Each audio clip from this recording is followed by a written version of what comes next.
हिंदी साहित्य में रुचि रखने वाले सभी साथियों का हमारे यूट्यूब चैनल में स्वागत है। आज पढ़ते हैं लेखक अमरकांत के बारे में और उनके द्वारा लिखी हुई एक कहानी पढ़ते हैं। सबसे पहले अमरकांत का परिचय पढ़ लेते हैं। अमरकांत का जन्म 1 जुलाई 1925 को ग्राम नगरा, जिला बलिया, उत्तर प्रदेश में हुआ। अमरकांत उन लेखकों में से हैं जो 1942 के भारत छोड़ो आंदोलन में शामिल हुए थे। इस विषय पर उन्होंने एक उपन्यास इन्हीं हथियारों से लिखा है। अमरकांत के उपन्यासों में सूखा पत्ता भी बहुत चर्चा में रहा है।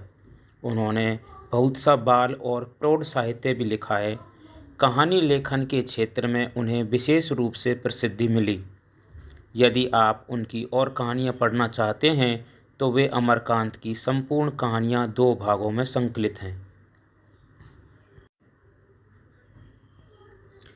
अमरकांत को अनेक पुरस्कारों से सम्मानित किया गया है, जिनमें सोवियत लैंड नेहरू पुरस्कार, साहित्य अकादमी पुरस्कार और भारतीय ज्ञानपीठ पुरस्कार शामिल हैं। वे आजकल इलाहाबाद में रहकर लेखन कार्य कर रहे हैं। आज हम जो कहानी पढ़ने वाले हैं अमरकांत की, वह है बहादुर। आइए कहानी पढ़ते हैं। बहादुर सहसा में काफ़ी गंभीर हो गया था, जैसा कि उस व्यक्ति को हो जाना चाहिए जिस पर एक भारी दायित्व आ गया हो।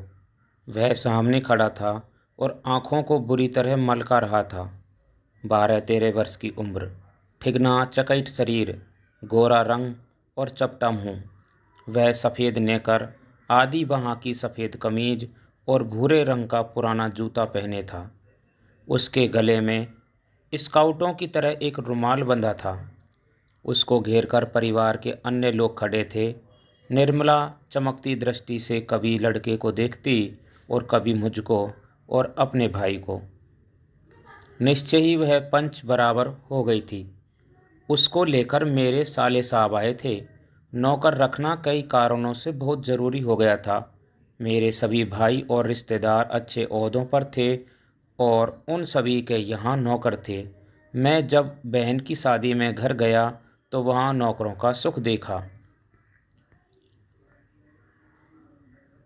मेरी दोनों भाभियाँ रानी की तरह बैठकर चारपाइयाँ तोड़ती थी, जबकि निर्मला को सवेरे से लेकर रात तक खटना पड़ता था। मैं ईर्ष्या से जल गया। इसके बाद नौकरी पर वापस आया तो निर्मला दोनों जून नौकर चाकर की माला जपने लगी। उसकी तरह अभागिन और दुखिया स्त्री और भी कोई इस दुनिया में होगी। वे लोग दूसरे होते हैं जिनके भाग्य में नौकर का सुख होता है।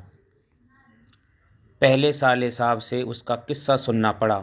वह एक नेपाली था जिसका गांव नेपाल और बिहार की सीमा पर था।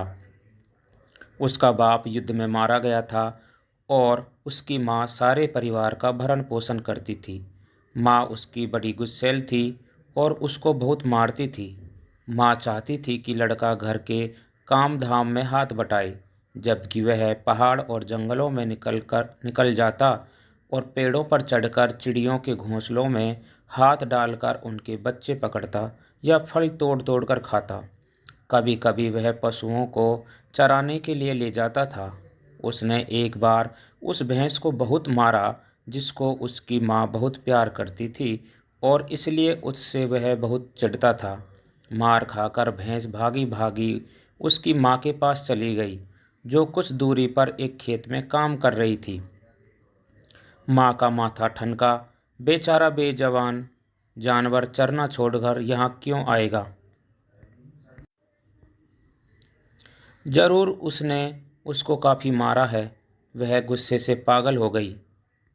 जब लड़का आया तो माँ ने भैंस की मार का काल्पनिक अनुमान करके एक डंडे से उसकी दुगुनी पिटाई की और उसको वहीं कराहता हुआ छोड़कर घर लौट आई। लड़के का मन माँ से फट गया और वह रात भर जंगल में छिपा रहा।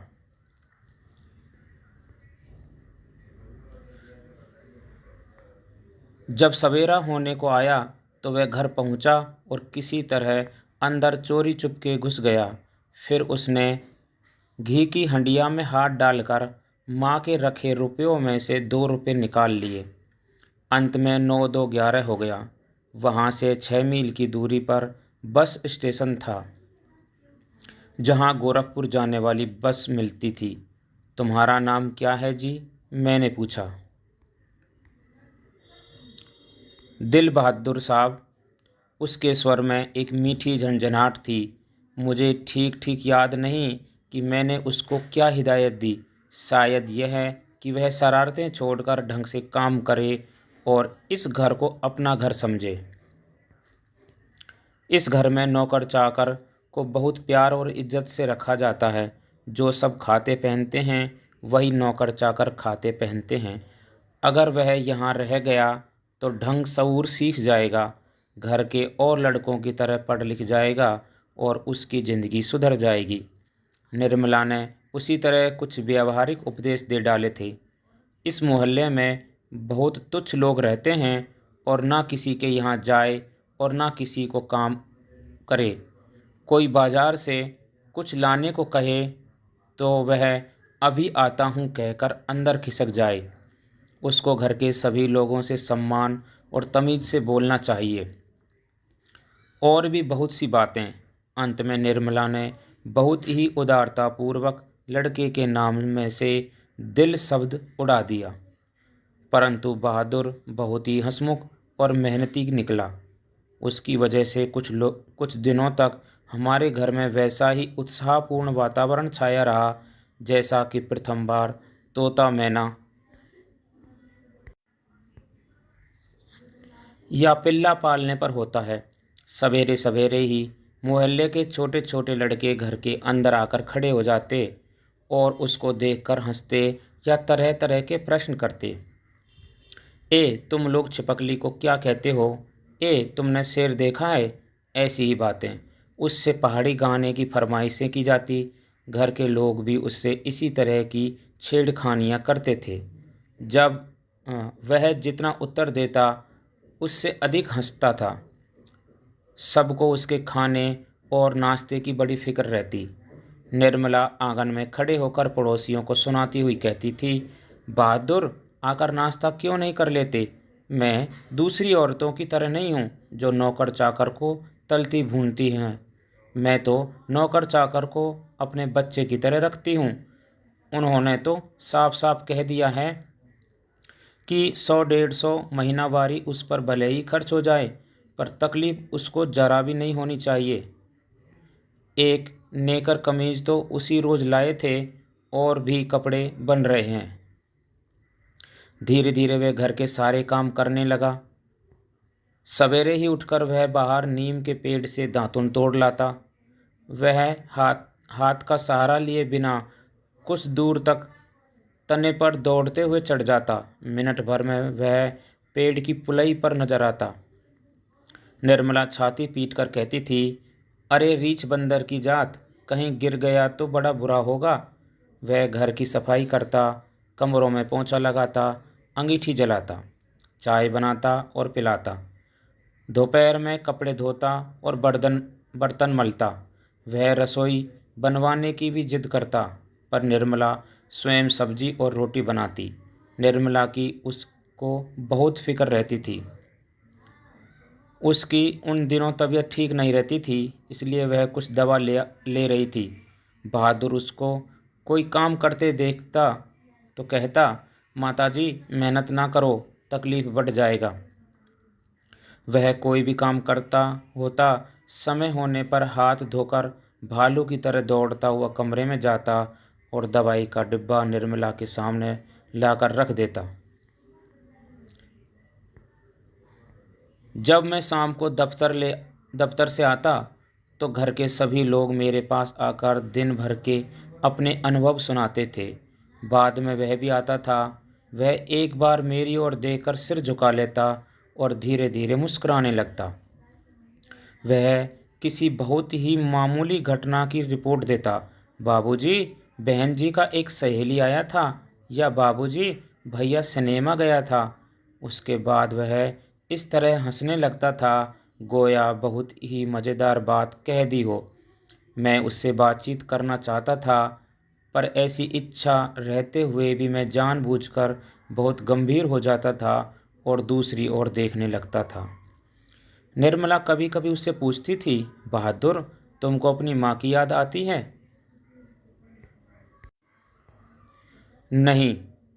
क्यों? वह मारता क्यों था? इतना कहकर वह खूब हंसता था, जैसे मार खाना खुशी की बात हो। तब तुम अपना पैसा माँ के पास कैसे भेजने को कहते हो? माँ बाप का कर्जा तो जन्म भर भरा जाता है। वह और भी हंसता था। निर्मला ने उसको एक फटी पुरानी दरी दे दी थी। घर से वह एक चादर भी ले आया था। रात को काम धाम करने के बाद वह भीतर के बरामदे में एक टूटी हुई वंशखट पर अपना बिस्तर बिछाता था। वह बिस्तरे पर बैठ जाता और जेब में से कपड़े की एक गोल सी नेपाली टोपी निकालकर पहन लेता, जो बाईं ओर काफ़ी झुकी रहती थी। फिर वह एक छोटा सा आईना निकालकर बंदर की तरह उसमें अपना मुंह देखता था। वह बहुत ही प्रसन्न नजर आता था। इसके बाद कुछ और भी चीज़ें उसकी जेब से निकलकर उसके बिस्तर पर सज जाती थी। कुछ गोलियां, पुराने ताश की एक गड्डी, कुछ खूबसूरत पत्थर के टुकड़े, ब्लेड, कागज़ की नावें। वह कुछ देर तक उनसे खेलता था। उसके बाद वह धीमे धीमे स्वर में गुनगुनाने लगता था।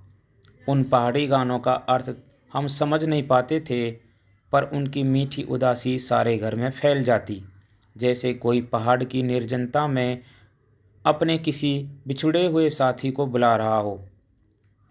दिन मज़े में बीतने लगे। बरसात आ गई थी। पानी रुकता था और बरसता था। मैं अपने को बहुत ऊंचा महसूस करने लगा था। अपने परिवार और संबंधियों के बड़प्पन तथा शान बान पर मुझे सदा गर्व रहा है। अब मैं मोहल्ले के लोगों को अपने से भी तुच्छ समझने लगा। मैं किसी से सीधे मुंह बात न करता, किसी की ओर ठीक से देखता भी नहीं था। दूसरों के बच्चों को मामूली सी शरारत पर डांट डपट देता था। कई बार पड़ोसियों को सुना चुका था, जिसके पास कलेजा है वही आजकल नौकर रख सकता है, घर के सवांग की तरह रहता है। निर्मला भी सारे मोहल्ले में शुभ सूचना दे आई थी। आधी तनख्वाह तो नौकर पर ही खर्च हो रही है, पर रुपया पैसा कमाया किस लिए जाता है? ये तो कई बार कह भी चुके थे कि तुम्हारे लिए दुनिया के किसी कोने से नौकर जरूर लाऊंगा, और वही हुआ। निसंदेह बहादुर की वजह से सबको बहुत आराम मिल रहा था। घर खूब साफ और चिकना रहता, कपड़े चमाचम सफ़ेद। निर्मला की तबीयत भी काफ़ी सुधर गई थी। अब कोई एक खर भी न टकसाता था।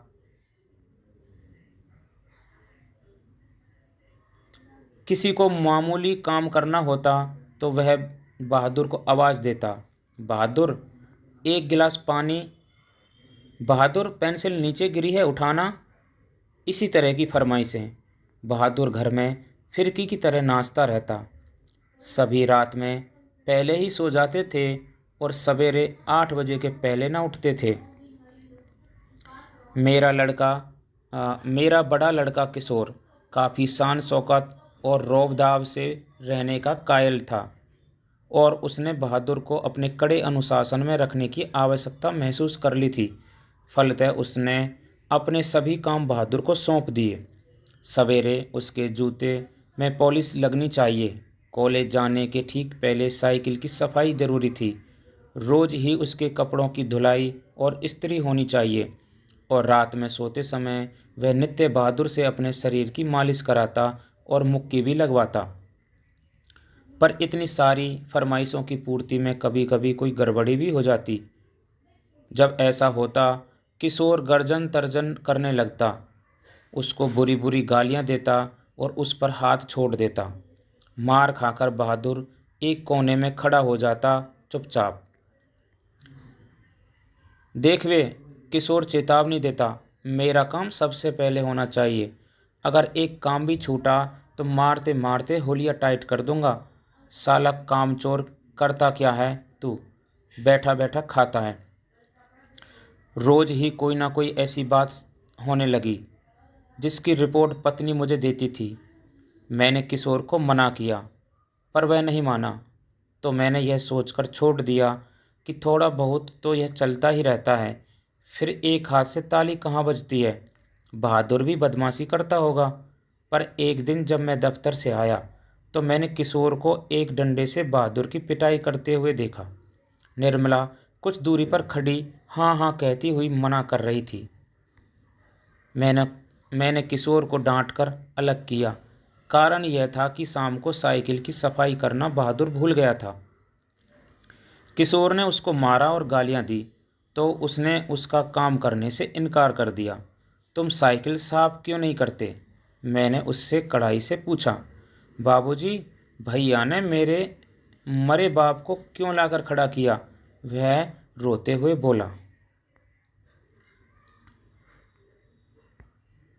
मैं जानता था कि किशोर उसको और भी भद्दी गालियां देता था, लेकिन आज उसने सुअर का बच्चा कहा था जो उसे बर्दाश्त न हुआ। निस्संदेह वह गाली उसके बाप पर पड़ती थी। मुझे कुछ हंसी आ गई। खैर, किशोर के व्यवहार को अच्छा नहीं कहा जा सकता, पर गृहस्वामी होने के कारण मुझ पर कुछ और गंभीर दायित्व भी थे। मैंने उसे समझाया, बहादुर, ये आदतें ठीक नहीं। तुम ठीक से काम करोगे तो तुमको कोई कुछ भी नहीं कहेगा। मेहनत बहुत अच्छी चीज़ है। जो उससे बचने की कोशिश करता है वह कुछ भी नहीं कर सकता। रूठना फूलना मुझे सख्त नापसंद है। तुम तो घर के लड़के की तरह हो। घर के लड़के मार नहीं खाते। हम तुमको जिस सुख आराम से रखते हैं वह कोई क्या रखेगा। जाकर दूसरे घरों में देखो तो पता लगे। नौकर चाकर भरपेट भोजन के लिए तरसते रहते हैं। चलो, यह खत्म हुआ, अब काम धाम करो। वह चुपचाप सुनता रहा, फिर हाथ मुंह धोकर काम करने लगा। जल्दी ही वह प्रसन्न भी हो गया। रात में सोते समय वह अपनी टोपी पहनकर देर तक गाता रहा। लेकिन कुछ दिनों बाद एक और गड़बड़ी शुरू हुई। निर्मला बहुत पतली पतली रोटियां सेकती थी, इसलिए वह रोटी बनाने का काम कभी बहादुर से नहीं लेती थी। लेकिन मोहल्ले की किसी औरत ने उसे यह सिखा दिया कि परिवार के लिए रोटियां बनाने के बाद वह बहादुर से कहे कि वह अपनी रोटी खुद बना लिया करे, नहीं तो नौकर चाकर की आदत खराब हो जाती है। महीन खाने से उनकी आदत बिगड़ जाती है। महीन खाना अर्थात अच्छा खाना। यह बात निर्मला को जच गई थी और रात में उसने ऐसा ही प्रयोग किया। वह अपनी रोटियां बनाकर चौके में से उठ गई। चौका चौका यानी रसोई। बहादुर का मुंह उतर गया। वह चूल्हे के पास सिर झुकाकर चुपचाप खड़ा रहा। क्या हो गया रे? निर्मला ने पूछा। अब कुछ नहीं बोला। चल चुपचाप बना अपनी रोटियां। तू सोचता है कि मैं तुझे पतली पतली नरम नरम रोटियां सेक कर खिलाऊंगी? तू कोई घर का लड़का है? नौकर चाकर तो अपना बनाकर खाते ही रहते हैं। तीता तो इनको इसलिए लग रहा है कि सारे घर के लिए मैंने रोटियां बनाई। इनको अलग करके इनके साथ भेद क्यों किया? वाह रे, इसके पेट में तो लंबी दाढ़ी है। समझ जा, रोटियां नहीं सेकेगा तो भूखा रहेगा। पर बहादुर उसी तरह खड़ा रहा तो निर्मला का गुस्से से बुरा हाल हो गया। उसने लपक कर उसके माथे पर 2-3 थप्पड़ जड़ दिए। सुअर कहीं के, इसलिए किशोर तुझे मारता है, इसी वजह से तेरी माँ भी मारती होगी। चल बना रोटी।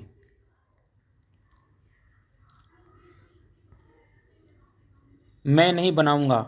मेरी माँ भी सारे घर की रोटियां बनाकर मुझसे रोटी सेकवाती थी। वह रोने लगा था। तो क्या मैं तेरी माँ हूँ कि तू मुझसे जिद कर रहा है? घर के लड़कों के बराबर बन रहा है। मारते मारते मुंह रंग दूंगी। पर उसने अपने लिए रोटी नहीं बनाई। मुझे भी बड़ा गुस्सा आया। मैंने उसको डांटा और समझाया, पर वह नहीं माना। रात भर वह भूखा ही रहा। पर सवेरे उठकर वह पहले की तरह ही हंसने लगा। उसने अंगीठी जलाकर अपने लिए रोटियां सेकी। अपनी बनाई मोटी और भद्दी रोटी को देखकर वह खिलखिलाने लगा। फिर रात की बची हुई सब्जी से उसने खाना खा लिया। लेकिन निर्मला का भी हाथ खुल गया था। वह उससे कुछ चिढ़ भी गई थी। अब बहादुर से कोई भी गलती होती तो वह उस पर हाथ चला देती। उसको मारने वाले अब घर में दो व्यक्ति हो गए थे और कभी कभी एक गलती के लिए उसको दोनों मारते। बरसात बीत गई थी। आकाश दर्पण की तरह स्वच्छ दिखाई देता। मैंने बहादुर की माँ के पास चिट्ठी लिखी थी कि उसका लड़का मेरे पास मज़े में है और मैं उसकी तनख्वाह के पैसे उसके पास भेज दिया करूँगा। लेकिन कई महीने के बाद भी उधर से कोई जवाब नहीं आया था। मैंने बहादुर से कह दिया था कि उसका पैसा यहाँ जमा रहेगा, जब घर जाएगा तो लेते जाएगा। पर अब बहादुर से भूल गलतियां अधिक होने लगी थी। शायद इसका कारण मारपीट और गाली गलौज हो।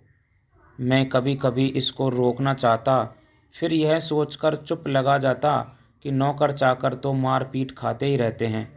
एक दिन रविवार को मेरी पत्नी के एक रिश्तेदार आए। वे बीवी बच्चों के साथ थे। वे अपने किसी खास संबंधी के यहाँ आए थे, तो यहाँ भी भेंट मुलाकात करने के लिए चले आए थे। घर में बड़ी चहल पहल मच गई। मैं बाजार से रोहू मछली और देहरादूनी चावल ले आया। नाश्ते पानी के बाद बातों की जलेबी छनने लगी। पर इस समय एक घटना हो गई। अचानक उस रिश्तेदार की पत्नी नीचे फर्श पर झुककर देखने लगी। फिर उसने चारपाई के अंदर झांक कर देखा। अंत में कमरे के अंदर चली गई और फर्श पर पड़े हुए कागजों को उठाकर जांच पड़ताल करने लगी। क्या बात है, मैंने पूछा। रिश्तेदार की पत्नी जबरदस्ती मुस्कुराकर मजबूरी में सिर हिलाते हुए बोली, क्या बताएं। 11 रुपये साड़ी के खूंट से निकाल कर यहीं चारपाई पर रखे थे, पर वे मिल नहीं रहे हैं। आपको ठीक याद है ना? हाँ हाँ, खूब अच्छी तरह याद है। ये रुपए मैंने खूंट में बांध कर रखे थे। रिक्शे वाले को देने के लिए खूंट खोला ही था। फिर वे रुपए चारपाई पर रख दिए थे कि 4 रुपए की मिठाई मंगा लूँगी और कुछ बच्चों के हाथ पर रख दूँगी। रास्ते में कोई ढंग की दुकान नहीं मिली थी, नहीं तो उधर से ही लाती। किसी के यहाँ खाली हाथ जाने में अच्छा नहीं लगता। बताइए, अब तो मैं कहीं की ना रही। फिर मेरी ओर झुककर धीमे स्वर में कहा था, जरा उससे पूछिए ना, वह इधर आया था। कुछ देर तक वह यहाँ खड़ा रहा, फिर तेजी से बाहर चला गया था। अरे नहीं, वह ऐसा नहीं है, मैंने कहा। You do not know, these people are expert in this art, रिश्तेदार ने कहा। मैंने बहादुर की ओर तिरछी दृष्टि से देखा। वह सिर झुकाकर आटा गूंथ रहा था। उसके चेहरे पर संतुष्टि एवं प्रसन्नता थी। उसने ऐसा काम तो कभी नहीं किया, बल्कि जब कभी उसने 2-4 आने इधर उधर पड़े देखे तो उठाकर निर्मला के हाथ में दे दिए थे। पर किसी के दिल की बात कोई कैसे जान सकता है? ना मालूम अचानक मुझे क्या हो गया और मैं गुस्से में आ गया। बहादुर, मैंने कड़े स्वर में पूछा। जी बाबूजी, इधर आओ। वह आकर खड़ा हो गया। तुमने यहाँ से रुपए उठाए थे? जी नहीं बाबूजी, उसने निर्भय उत्तर दिया। ठीक बताओ, मैं बुरा नहीं मानूंगा। नहीं बाबूजी, मैं लेता तो बता देता। तुम यहाँ खड़े नहीं थे, रिश्तेदार की पत्नी ने कहा। फिर तेजी से बाहर चले गए थे। देखो भैया, सच सच बता दो, मिठाई खरीदने और बच्चों को देने के लिए ये रुपए रखे थे। मैं तो बुरी फंसी। अब वापस जाने के लिए रिक्शे के भी पैसे नहीं। मैं तो बाहर नमक लेने गया था। सच सच बता बहादुर, अगर नहीं बताएगा तो मैं बहुत पीटूंगा और पुलिस के सुपुर्द कर दूंगा, मैं चिल्ला पड़ा। मैंने नहीं लिया बाबूजी। बहादुर का मुंह काला पड़ गया। पता नहीं मुझे क्या हो गया, मैंने सहसा उछलकर उसके गाल पर एक तमाचा जड़ दिया। मैं आशा कर रहा था कि ऐसा करने से वह बता देगा। तमाचा खाकर वह गिरते गिरते बचा। उसकी आंखों से आंसू गिरने लगे। मैंने नहीं लिया। इसी समय रिश्तेदार साहब ने एक अजीब हरकत की। अच्छा छोड़िए, इसको पुलिस के पास ले जाता हूँ। इतना कहकर उन्होंने बहादुर का हाथ पकड़ लिया और उसको दरवाजे की ओर घसीट कर ले गए। पर दरवाजे के पास उससे धीरे से बोले, देखो, तुम मुझे बता दो, मैं कुछ नहीं करूँगा, बल्कि तुमको इनाम में 2 रुपये दे दूँगा। पर बहादुर ने इनकार कर दिया। इसके बाद रिश्तेदार साहब 2-3 बार उसको दरवाजे की ओर खींच कर ले गए, जैसे पुलिस को देने ही जा रहे थे। लेकिन आगे बढ़कर वे रुक जाते और उससे धीमे धीमे शब्दों में पूछताछ करने लगते। अंत में हारकर उन्होंने उसको छोड़ दिया और वापस आकर चारपाई पर बैठते हुए हंसकर बोले, जाने दीजिए, ये सब बड़े घाघ होते हैं। घाघ यानी चालाक। किसी झाड़ी वाड़ी में छिपा आया होगा या ज़मीन में गाड़ आया होगा। मैं तो इन सबों को खूब जानता हूँ। भालू बंदर से कम थोड़े ही होते हैं ये। चलिए, इतना नुकसान लिखा था।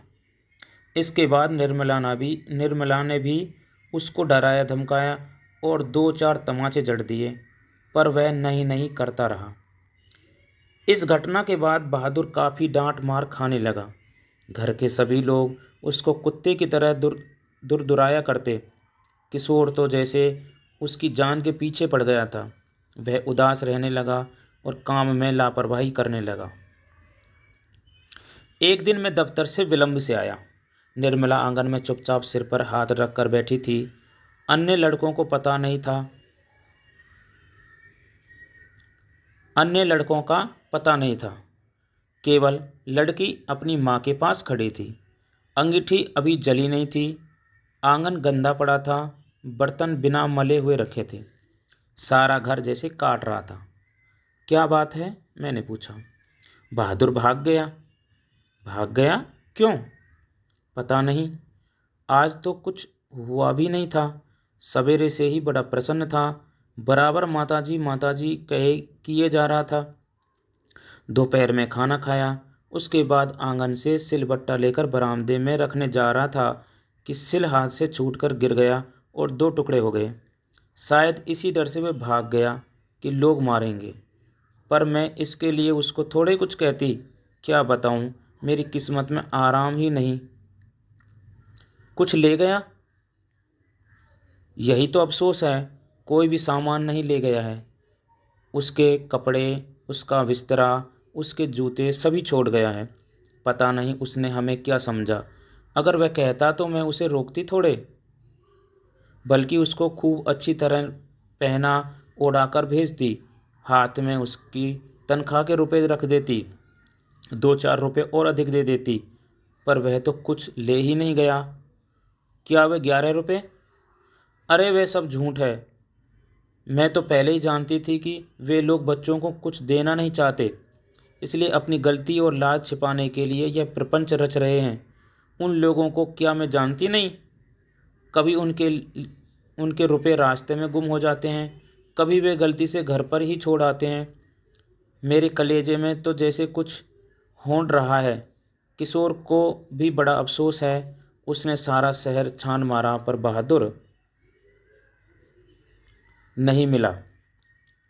किशोर आकर कहने लगा, अम्मा, एक बार भी अगर बहादुर आ जाता तो मैं उसको पकड़ लेता और कभी जाने ना देता। उससे माफ़ी मांग लेता और कभी नहीं मारता। सच, अब ऐसा नौकर कभी नहीं मिलेगा।